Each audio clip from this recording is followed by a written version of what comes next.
Hi friends, मु प्रताप आपण मानक स्वागत करछि हमर YouTube channel power of education को।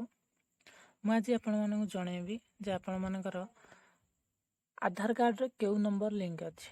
एबे तो आपण मान जानचंदी प्रत्येक जगह रे आधार कार्ड रो आवश्यकता रहिछि और आधार कार्ड रे मोबाइल नंबर लिंक रहिबा निहाती जरूरी अटे। तो आमे जानिबा आधार कार्ड सहित क्यों मोबाइल नंबर लिंक अच्छी ता किपर जानिबा। आसंतो आ डेन नगरी वीडियो को स्टार्ट करिबा।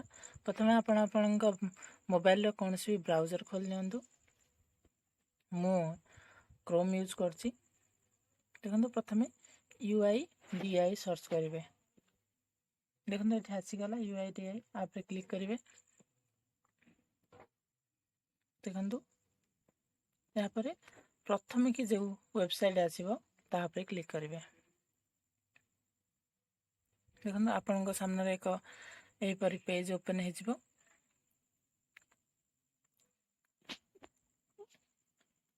एथरे आपण देखि परिबे एनरोलमेंट सेंटर अपॉइंटमेंट बुक करि परिबे ठीक करिया पे आधार कार्ड जदि आपण किछि भूल अछि आधार कार्ड स्टेटस चेक करि परिबे आधार डाउनलोड करि परिबे। तो आमे आज चेक करिबा केउ मोबाइल नंबर लिंक अछि। तो किपरि करिबा देखंतु आपण तळ को स्क्रॉल करिवे आउ आधार सर्विस को आसीबे। देखंतु एठी आधार सर्विस अछि। एठा को आसिला परे आपण कोन करिवे ना वेरीफाई एन आधार ऐप रे क्लिक करिवे। आधार वेरीफाई आसिला परे देखंतु आपण सामने रे आधार नंबर मागिवो। आपण एठी आधार नंबर ऊपर क्लिक करिवे।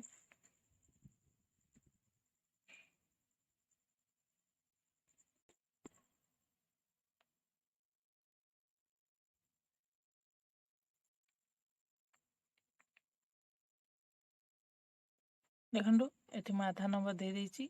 तापरे आपण एठी कैप्चा ऐड करिवे 22YQM हे गला।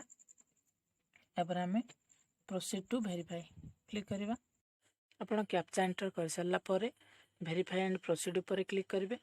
वेरीफाई एंड प्रोसीड क्लिक कर सारला परे देखंतु आपण सामने रे एही पर एक पेज ओपन हे जिवो जहा कि आपण को आपनकर आधार नंबर ऊपर शो करिवो।